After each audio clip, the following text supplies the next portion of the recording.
Shalom, nous allons étudier le DAF. Lamed Tet dans Masechet Baba Mitzia, nous reprenons 11 lignes à la fin du DAF. Lamed Chet Amud Bet. Donc 11 lignes en partant de la fin. Umoredim, Karov, Lenirse, Shavouy. Le sujet qu'on avait abordé précédemment avec le Marloket Rabou Shmuel.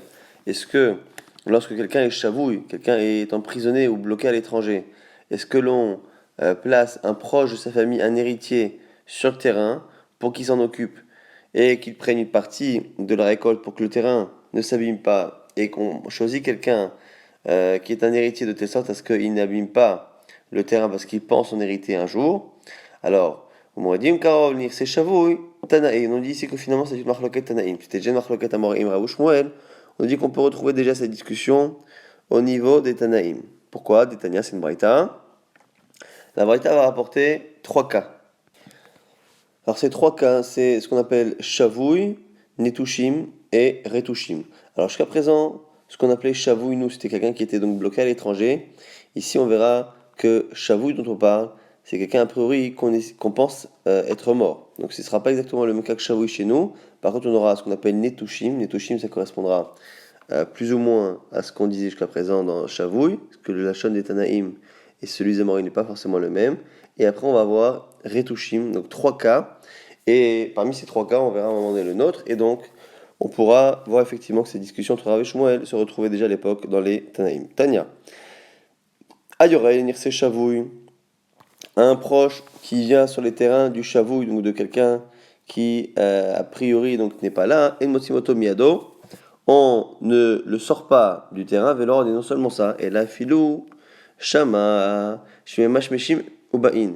Même si à un moment donné, celui qui est sur le terrain, il entend que la personne finalement revient.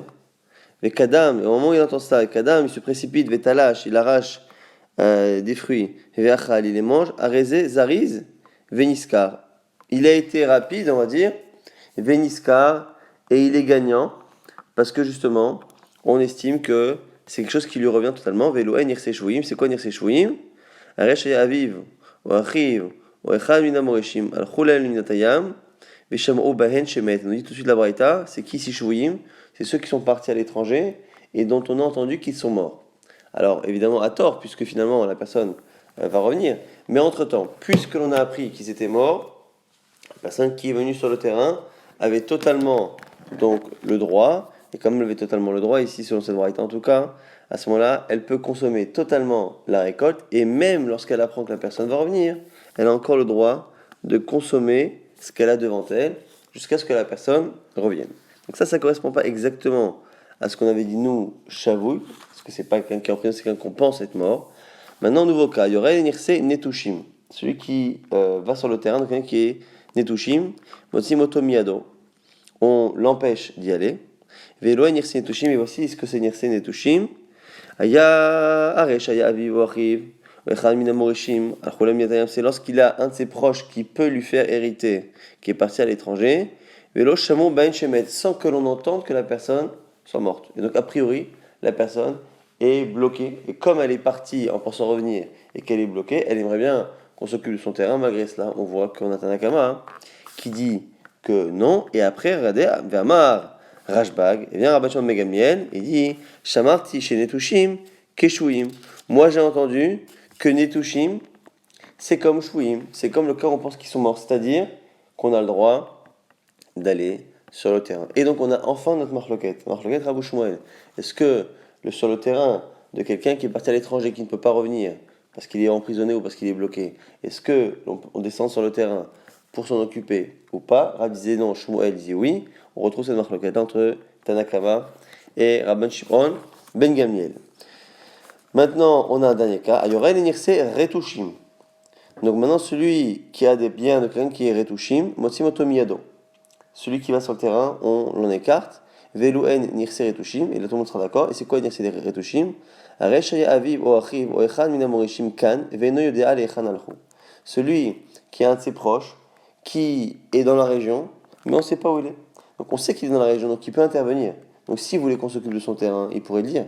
Comme il ne dit rien, finalement ça veut dire qu'il ne veut pas qu'on s'occupe de son terrain. Donc on ne sait pas exactement où il est, mais on sait qu'il n'est pas loin, donc il a la possibilité de venir ou d'informer, et donc a priori on a une présomption qu'il ne veut pas que l'on s'occupe du terrain. Donc finalement, On a dans cette braïta trois cas. Trois cas. À chaque fois, une personne qui est partie et qui ne revient pas. Dans le premier cas, on pense qu'il est mort. Dans le second cas, on ne pense pas qu'il est mort, mais on pense qu'il est bloqué. Et dans le troisième cas, on sait qu'il n'est pas loin et que dans l'absolu, il n'est pas réellement bloqué, qu'il peut au moins donner des instructions. Et en fonction de ces trois cas, donc les cas les plus extrêmes, dans le cas où on pense qu'il est mort, tout le monde sera d'accord que on peut faire ce qu'on veut sur le terrain, on peut tout consommer sur le terrain, même jusqu'à la dernière seconde avant qu'il arrive, même si on sait qu'il va arriver, on peut encore consommer. Dans le cas par contre, où on sait qu'il est dans la région et qu'il ne donne pas d'informations, tout le monde sera d'accord qu'on ne peut rien faire et que celui qui va sur le terrain, même si c'est un proche, on l'éjecte du terrain. Par contre, dans le cas où il est parti et qu'on ne pense pas qu'il est mort et qu'il ne peut pas non plus donner d'instructions, là on revient sur la marque Rabbi Shmuel qu'on retrouve ici entre Tanakama et Rashbag. Son Tanakama, on ne peut pas mettre un proche. Selon Rashbag, on peut oui mettre un proche. Au passage, la Gemara essaye de comprendre le langage Netushim et Retushim. Celui qui est parti loin, qui est bloqué, on l'appelle Netushim. Celui qui est parti pas très loin et qui choisit de ne pas revenir, de ne pas donner d'informations, il s'appelle Retushim. Pourquoi Pourquoi utiliser des expressions semblables et quelle est la différence entre les deux? Alors Netushim des Baal Kochan. Pourquoi Netushim c'est Baal Kochan? À cause du Pasuk qui parle au sujet de la Shemitah, l'obligation de laisser la terre se reposer pendant la Shemitah. C'est marqué Vashivaït, Nirtiv, Vashivaït, et la 7e année, Tishmetenna, Untashta. Tu devras faire reposer Untashta et abandonner la terre. Et ici, on voit quoi? Que c'est Afka'ata des Malka. On voit que c'est, entre guillemets, un abandon qui vient d'un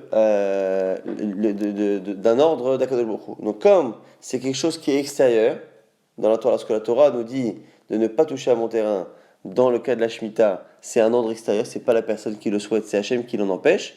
Du coup, quand on veut parler de quelqu'un qui ne peut pas revenir sur son terrain pour une raison qui lui échappe, on va dire la Shon Netushim, comme Untashta, Netushim, c'est la même racine, c'est la raison pour laquelle on utilise cette expression. Maintenant, Retushim, pourquoi on utilise Retushim pour Midatan, pour celui qui ne revient pas plus ou moins de son propre gré? Dirtiv, Im Albanim, Rutasha.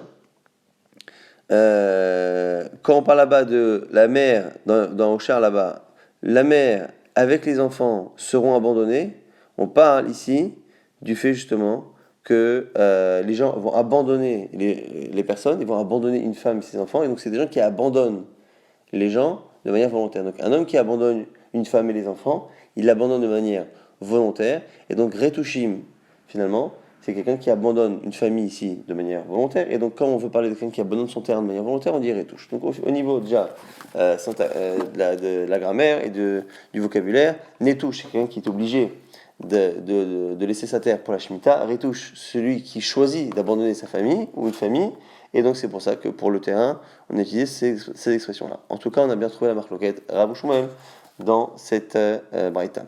Au passage, la Gemara continue cette braïta qui va être le sujet principal du début du DAF, et la suite du DAF finalement parlera encore toujours de ce sujet de Nirse Shavouy. Tana vechulam shamin laem ke haris. Et à la fin, sur cette Mishnah, on dit et tous, dans tous les cas où on descend sur le terrain, shamim laem ke haris.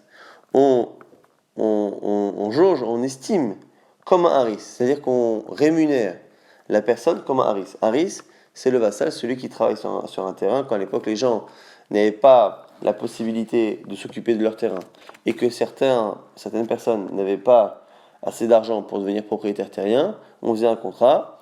Celui qui avait le terrain mais qui ne pouvait pas s'en occuper laissait la personne qui n'avait pas les moyens travailler sur son terrain, et la personne travaillait comme si c'était le sien et prenait un pourcentage de la récolte et un pourcentage qui était donné au propriétaire.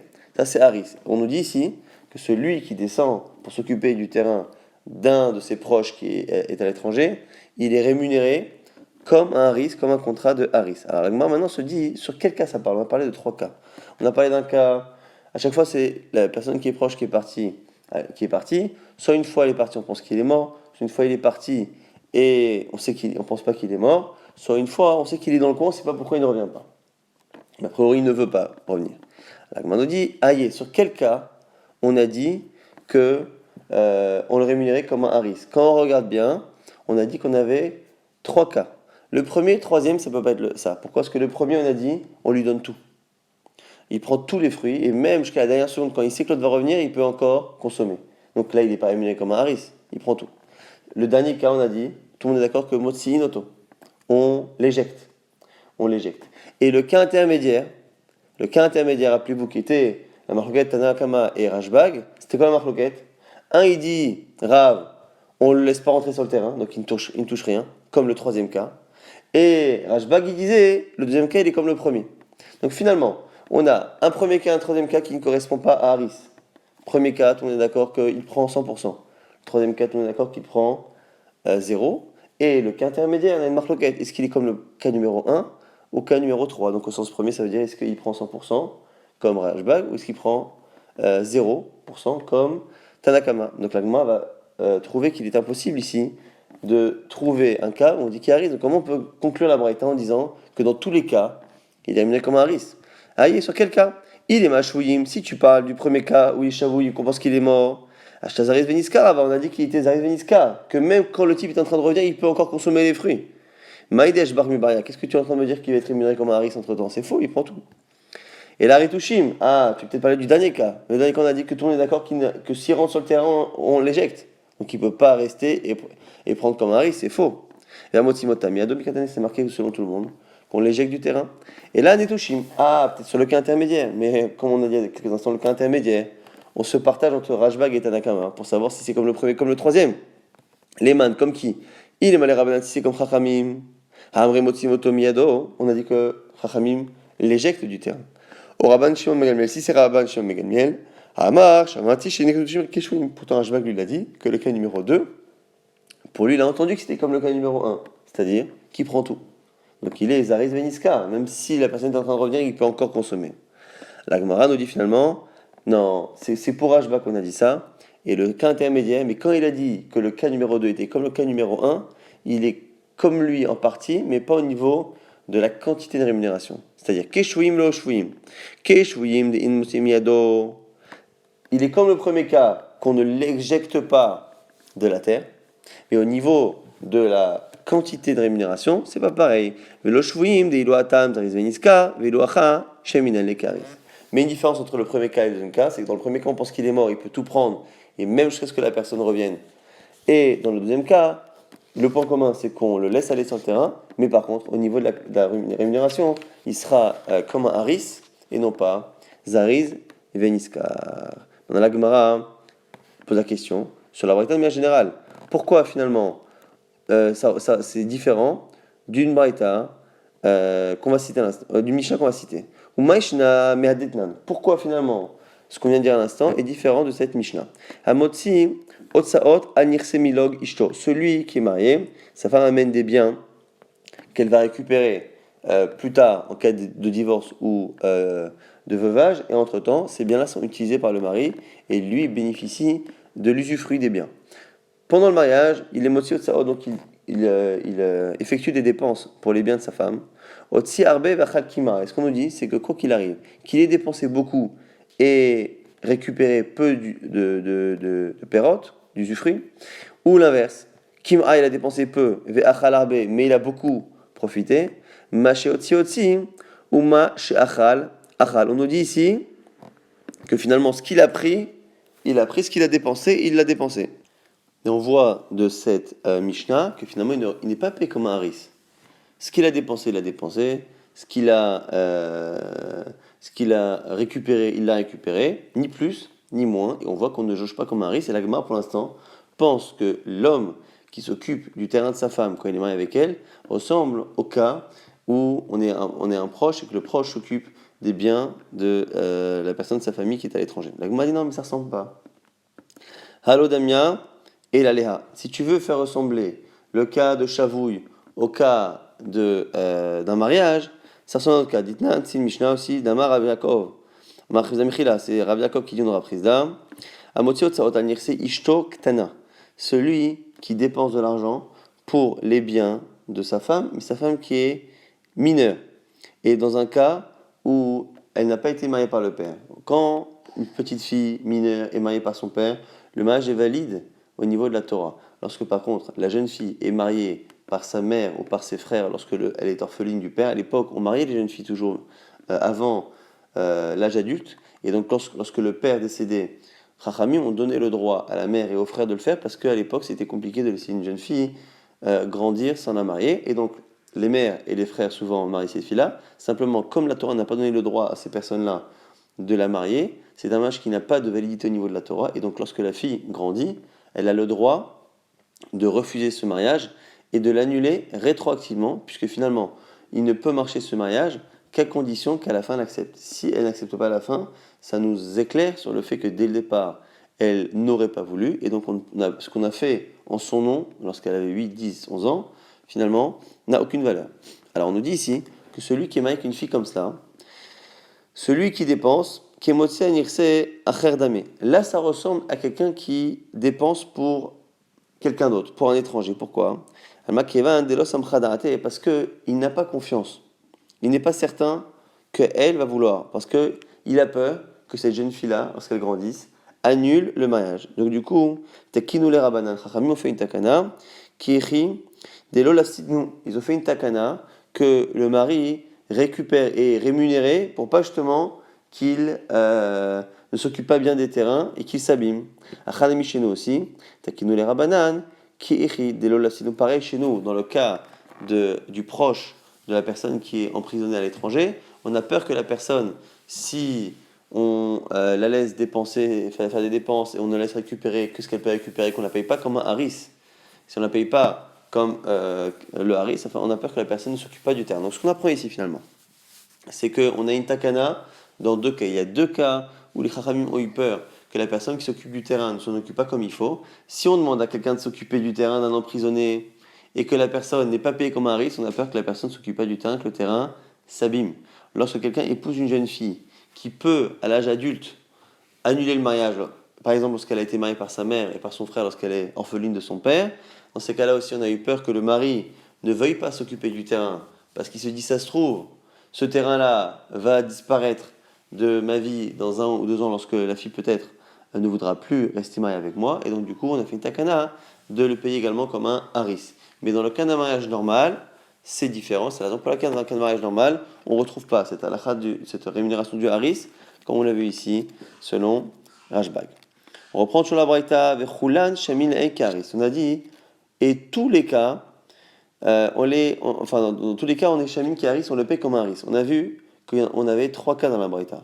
Or, sur ces 3 cas, on a dit que ça ne concernait qu'un seul cas, et encore, selon Rashbag. Premier cas, on pense qu'il est mort, il prend tout. Dernier cas, on sait qu'il est dans la région, il fait exprès de ne pas revenir, on ne peut pas aller sur le terrain.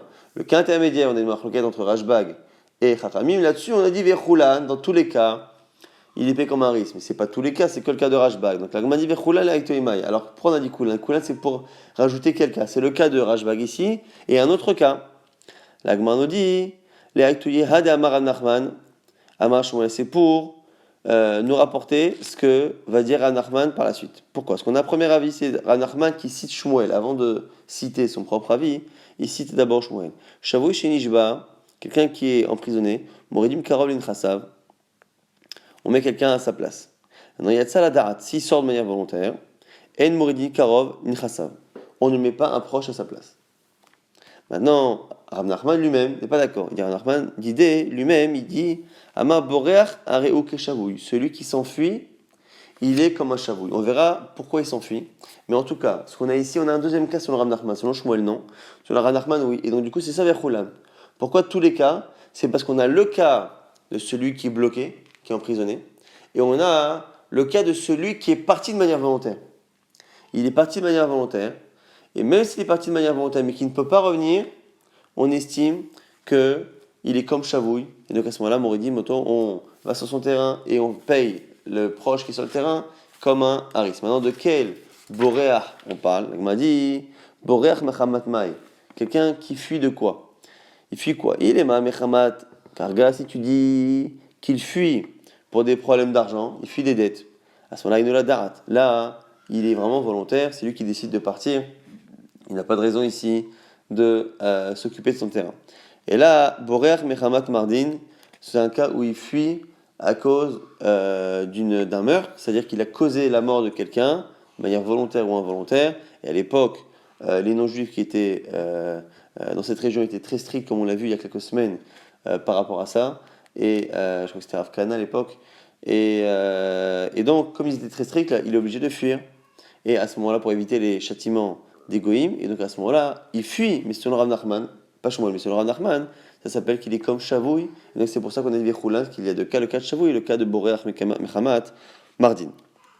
Marabi Yuda, Mar Shmuel, maintenant, Alacha de Shmuel, Shavouï Shinishba, Venir Kama. Donc le cas est un peu différent maintenant. Toujours quelqu'un qui part et qui est emprisonné. Simplement, avant de s'occuper du terrain pour le faire travailler, semer, labourer, ainsi de suite, on a d'abord une récolte à faire immédiatement. Et ici, on nous dit que le din sera un peu différent. Venir kamal iktsor, anavim nifsort, marim nikdor, zetim nimsok. Et il a laissé des blés, des raisins, des dattes ou des figues à récolter. Donc les verbes différents sont les verbes qui sont associés à ces types de végétaux. Bedin ordine et chassav. Le bedin envoie quelqu'un sur ces terrains. Ou ma'amidin. Alors là, on fait une distinction. Apotropos, c'est d'abord un tuteur. C'est pas un proche qui va s'occuper de la récolte immédiate. Kotser ou botsev egoder ou mosek, qui va récolter tous ces fruits-là. Et ce n'est qu'après que l'on va mettre un proche pour la suite. Là, je me dis, maintenant, si tu as mis un apotropos, si tu mets un tuteur, vélo qui m'a apotropos, là, tu as qu'à laisser le tuteur à jamais. Là, je me dis, apotropos, les diknané le mokminan. Non, on ne met pas un apotropos, un tuteur, pour des vieux. Diknané, c'est zkenim. Quand on dit un vieux ici, c'est un adulte. Le principe de laisser un tuteur, soit il s'occupe d'un orphelin, soit il peut s'occuper comme ça ici exceptionnellement de manière stricte, de manière limitée. Mais un apotropos, on a peur de ne pas trouver quelqu'un qui soit motivé à s'occuper du terrain d'un étranger à long terme si c'est pas justement une personne de qui il peut hériter. Donc la distinction ici est faite entre la récolte, qui la récolte est déjà presque considérée comme un bien entre guillemets mobilier, et les récoltes à venir, et le terrain lui-même qui est considéré comme un bien immobilier. Donc la partie, on va dire, mobilière, entre guillemets, encore une fois, c'est la récolte, on la laisse à un apotropos, le reste, on le laisse aux proches de la famille. Nouvelle halacha, au nom de Ravuna, Amar Ravuna, En Mouridin Katan, Lenirse Shavul. On a dit qu'on a deux personnes, soit la personne qui est emprisonnée et la personne proche que l'on veut mettre sur le terrain.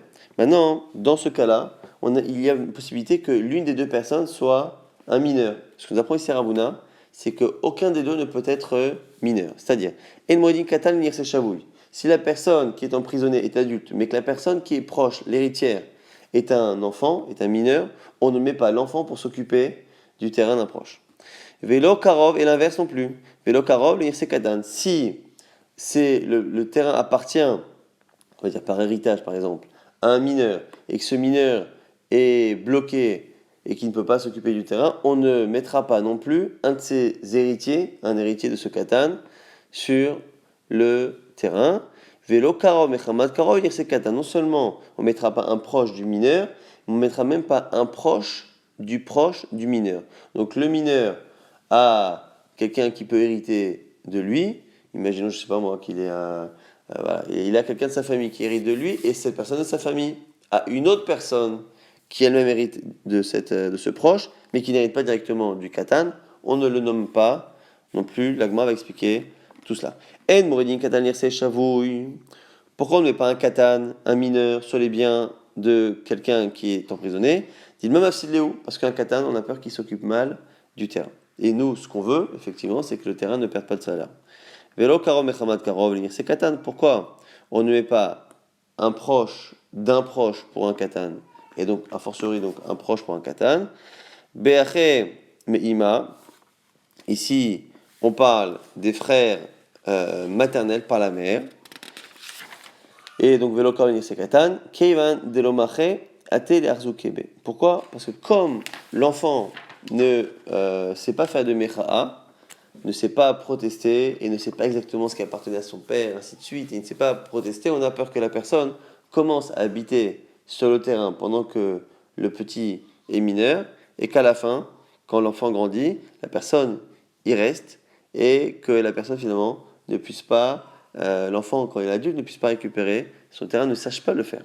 La Gemara au passage apprend une halakha, marava, shmamina, mideravuna, en machazekin meirse katan. De là on apprend qu'on ne peut pas faire de chazaka sur les biens d'un katan, d'un mineur, parce qu'on voit en tout cas que comme les mineurs ne savent pas protester, donc Wafilou, il dit, même une fois qu'ils ont grandi, donc quelqu'un qui s'est mis sur un terrain qui a priori appartenait à un mineur qui avait hérité, et la personne vient et dit comme dans Baba Batra, voilà, ça fait 3 ans que je suis sur le terrain. Quand on est sur un terrain depuis 3 ans, on n'a pas besoin de prouver normalement et d'apporter des documents, il suffit d'être là depuis 3 ans pour qu'on soit cru, pour dire voilà, je l'ai acheté, j'ai hérité. Celui qui reste 3 ans sur le terrain d'un mineur, et non seulement ça, mais il attend 3 ans une fois qu'il a grandi.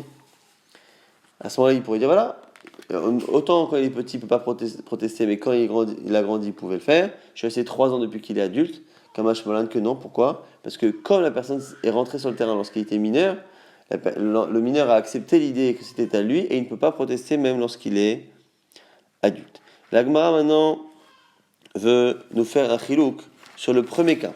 Le premier cas qui disait que on ne peut pas mettre un proche, sur les biens d'un mineur. Donc sur le deuxième cas, Velo Amaran et la Berchede Abba. On nous dit ici, c'est que dans le cas où ce sont les héritiers, les frères du côté du père. Pourquoi? Parce qu'on a peur que le proche dise voilà, je suis l'héritier de ton père. Aval Berchede Ima, mais si c'est les frères du côté de la mère, c'est pas possible. Pas de problème, Litlanba. Et on dit que même dans le cas où c'est les frères paternels, c'est que pour un terrain. Va le battre. Mais dans les maisons où les gens savent qui habite, l'Itlanba, il n'y a pas de problème. Baratan Amilo Amaran et là de l'Avid, et pareil sur un terrain, ça ne pose problème que s'il n'y a pas eu de document qui clairement définissait qui devait, comment devait se partager l'héritage. Voilà, si un document Kala Itla, il y a un col et on sait qui devait hériter de quoi, et la Gemara finalement réfute. Tous ces chilukim nous disent Velohi. Loshna Achedeaba, Veloshna Achedeima. On ne fait pas de différence entre les frères paternels et maternels. Loshna Arata, Veloshna Bate. On ne fait pas de différence entre une maison et un terrain. Veloshna Avid Aiteda, Veloshna. Lo Avid Aiteda, on ne fait pas de différence entre un document ou pas document. Lo Martinan. On ne laisse pas sur le terrain.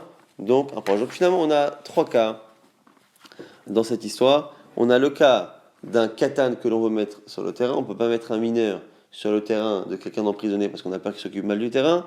Après, on a vu que lorsque c'est l'inverse, c'est-à-dire que c'est le mineur qui est propriétaire du terrain et que l'on veut mettre quelqu'un de sa famille, on ne met pas un héritier sur son terrain, quel qu'il soit. Et là, on ne fait pas de distinction entre les frères du père, de la mère, du frère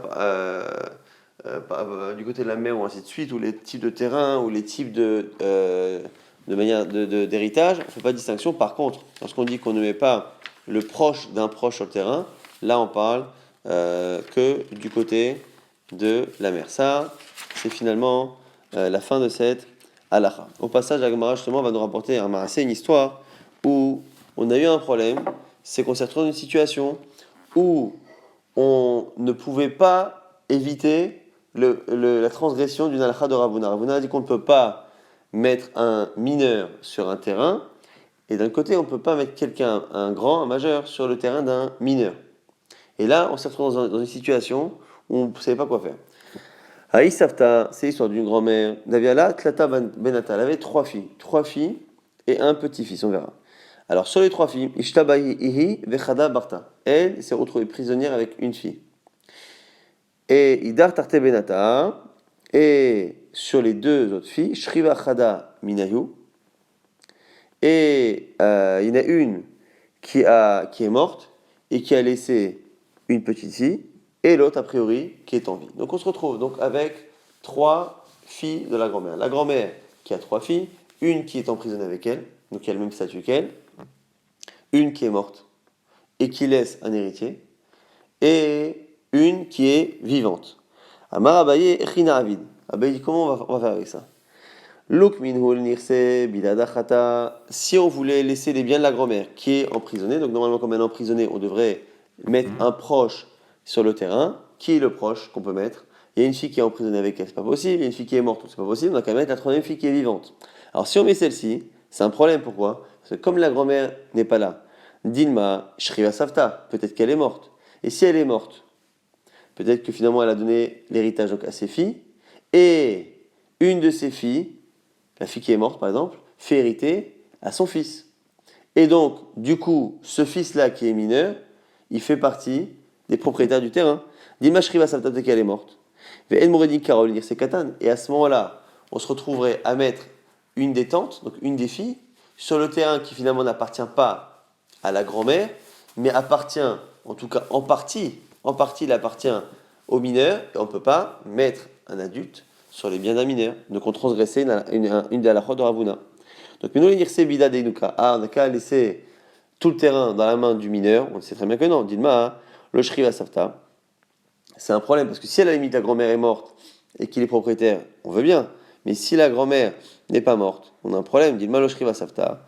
Mais Moridin Katan et Sachavouille, qu'on est en train de mettre le terrain dans les mains d'un Katan pour une personne qui est majeure et qui est emprisonnée, qui est la grand-mère. Donc, comme dans le cas là, la grand-mère, elle est emprisonnée, mais on a peur que finalement elle soit morte.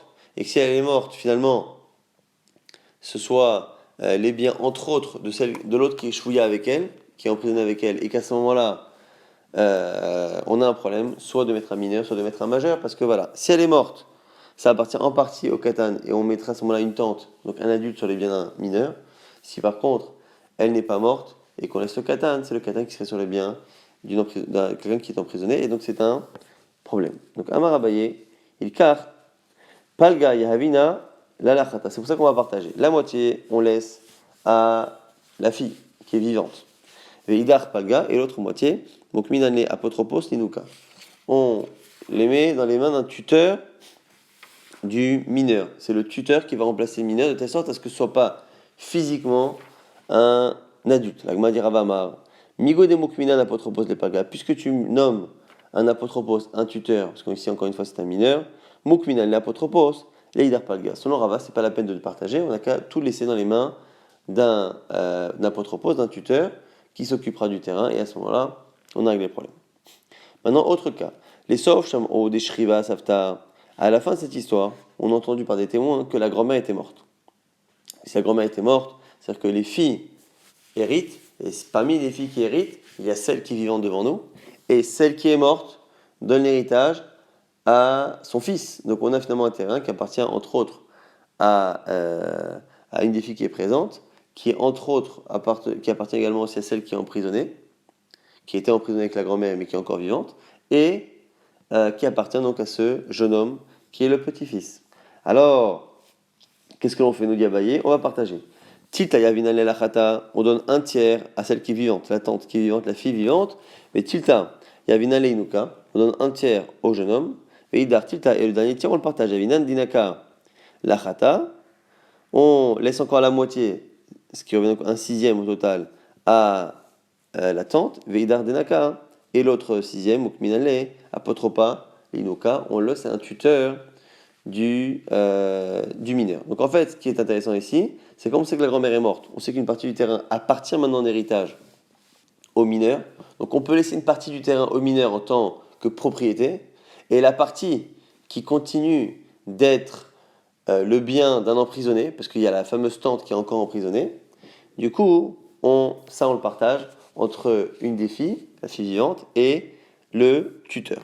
Et Rava, dans la même logique, sur le dernier tiers qu'on partage en deux, il dit c'est pas la peine si tu mets un tuteur. Laisse surtout migo des mots qui apotropos dinaka, okmina demi apotropos, leidananka. Puisque pour le 1/6, donc la moitié du dernier tiers, tu as mis un tuteur, tu as qu'à le mettre pour tout. Ça, c'est un marloquette Abaye Verava, double marloquette Abaye Verava, sur ce fameux cas de cette grand-mère emprisonnée avec 3 filles, plus un petit-fils.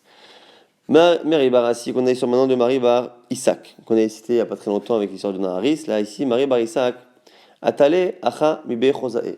Il a un frère qui a débarqué de la ville de Chosae. Alors, nous dit Rachid, les commentaires nous disent que c'est ce Marie-Bar Isaac qui, lorsqu'il était jeune, est parti habiter avec son père dans la ville de Chosae. Et son père a épousé une femme de qui il a eu un fils, donc un demi-frère, donc un frère par le père, donc qui peut éventuellement hérité avec lui de son père, donc un frère de Chosaé. Après, il a quitté cette ville Donc Marie Bar Isaac a quitté cette ville, et lorsque son père, Marie Bar Isaac, décède, évidemment, débarque de la ville de Chosaa, débarque une personne qui dit voilà, je suis ton frère et je veux avoir une part de l'héritage de papa. Amalé lui dit Pelogli, donc il vient, ce pseudo-frère de Chosaé, il lui dit Pelogli, partage avec moi. Amalé lui dit Loyedan alach, je ne te reconnais pas et donc je ne peux pas être certain que c'est toi. Alors, Atalekame de Rav Chizda, il est parti voir Rav Chizda, et déjà, l'autre n'a pas cru, il lui a dit voilà, ça n'a pas de sens. Dis-moi que tu n'as jamais eu de frère, que je dois prouver que tu as un frère. Mais de dire j'ai un frère, comme ce que tu es en train de dire, mais je ne te reconnais pas, est-ce que c'est un argument qui a un sens? Alors, réponse de Rav Chizda qui a servi de juge. Marley, il dit Shepir Kamalach, oui, il a raison, c'est possible. Pourquoi? C'est marqué dans Bereshit. Yosef a reconnu ses frères lorsqu'ils sont venus en Égypte, mais eux ne l'ont pas reconnu.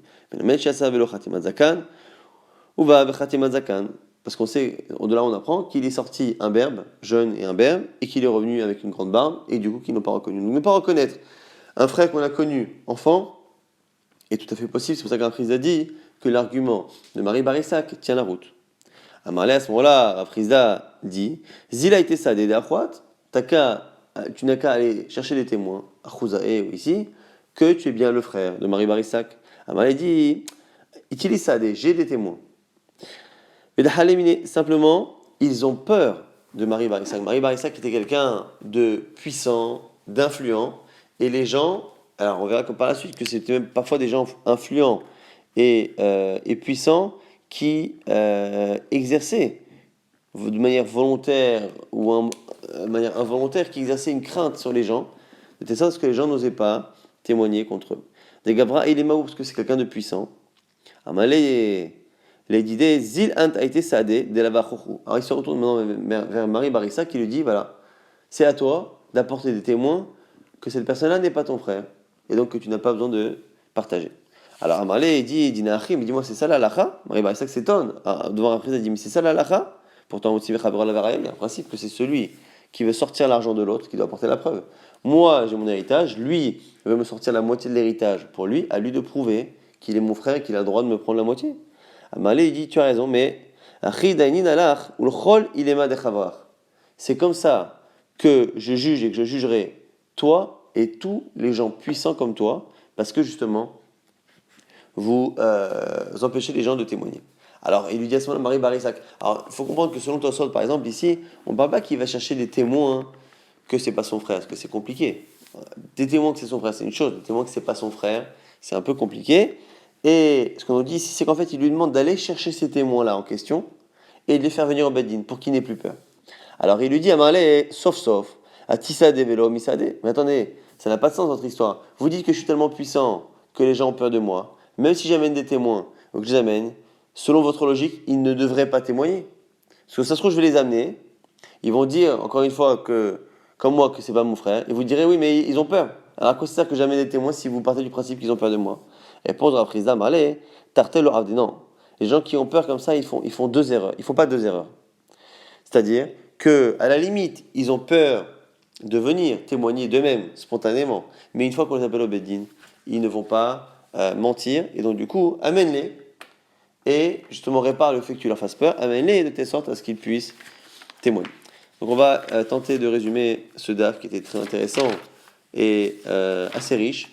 On a vu donc que la marloquette Rav et Shmuel sur est-ce que on met un proche sur les biens de quelqu'un qui est emprisonné ou pas. C'est marloquette entre Rav et Shmuel, selon Rav non, selon Shmuel oui. On retrouve c'est Tanakama qui dit non et Rashbag qui dit oui. On a par contre deux cas extrêmes.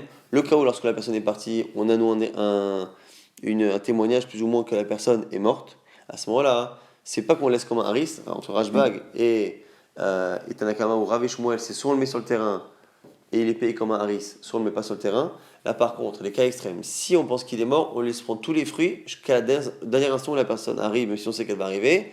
Et dans le cas, par contre, de l'autre côté, où la personne est dans la région, mais il ne revient pas, donc il est plus ou moins volontaire dans le fait de ne pas revenir ou dans le fait de ne pas donner d'ordre, dans ces cas-là, tout le monde sera d'accord qu'on ne peut pas mettre la personne sur le terrain parce qu'on estime, qu'on a une présomption que la personne ne souhaite pas justement que l'on s'occupe de son terrain. Après, on avait vu que lorsque dans le terrain, avant même de travailler le terrain, il y avait déjà une récolte immédiate, des biens qui sont des récoltes qui sont déjà mûres. Ces récoltes qui sont mûres, comme on a vu à plusieurs reprises, comme elles sont en Mdimlikatser, elles sont déjà prêtes à être récoltées, c'est comme si elles étaient déjà récoltées. Et donc elles n'ont pas un statut de terrain immobilier, mais un statut quasiment de bien mobilier, et donc du coup ça ne rentre pas dans le din de Karov, qui y aurait une Irse Chavouille, et donc du coup on nomme un tuteur pour cela. Le tuteur s'occupe de la récolte qui est déjà prête, et après cela on laisse un proche, parce qu'encore une fois le tuteur on a peur qu'il s'en occupe pas. On avait vu, on Ravuna, qu'on ne met pas un mineur pour s'occuper d'un terrain de peur qu'il s'en occupe mal, et on ne peut pas mettre un proche sur le terrain d'un mineur, et même le proche d'un proche sur le terrain d'un mineur. Par rapport au proche d'un proche sur le terrain d'un mineur, c'est que par rapport au frère de la mère, alors que l'autre, il n'y a pas de distinction. Et après, on avait vu une histoire un tout petit peu complexe, avec l'histoire d'une femme qui avait 3 filles. Elle et une étaient emprisonnées, une qui est morte, qui laisse un héritier mineur, et une qui est encore vivante. Que fait-on en ce cas-là où on a la crainte que la grand-mère soit morte et on a la crainte qu'elle soit vivante et donc comment dire, en captivité, et donc on a peur, on ne sait pas si finalement est-ce que l'enfant est héritier et propriétaire, ou est-ce que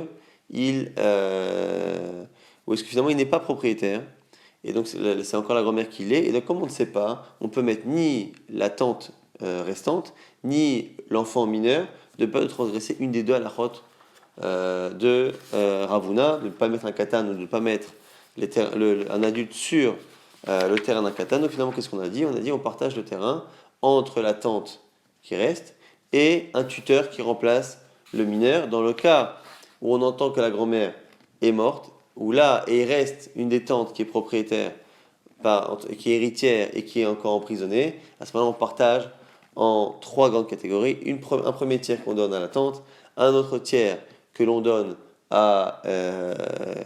au mineur qui est devenu héritier, donc propriétaire, et le dernier tiers, on a encore une marloquette entre Abaye et Rava, le dernier tiers on le partage entre tuteur et la tante, et selon Rava, on le donne entièrement au tuteur. À chaque fois que Abaye dit qu'on partage entre un tuteur et la tante, il dit à ce moment-là, on n'a qu'à donner entièrement au tuteur. Et on avait une histoire entre Marie Isaac et une personne, et Rafriza, on avait en tout cas que là où en général on dit on apprenait que lorsque la personne à qui on réclame de l'argent, qui normalement n'a pas à se défendre, quand cette personne-là est une personne qui, par son statut, par son pouvoir, impose une crainte aux gens, et que l'on sait et que l'on pense que les gens n'osent pas témoigner contre elle, c'est à elle d'apporter une preuve qu'elle ne doit pas d'argent, c'est à elle d'amener les fameux témoins en question pour les faire témoigner au tribunal.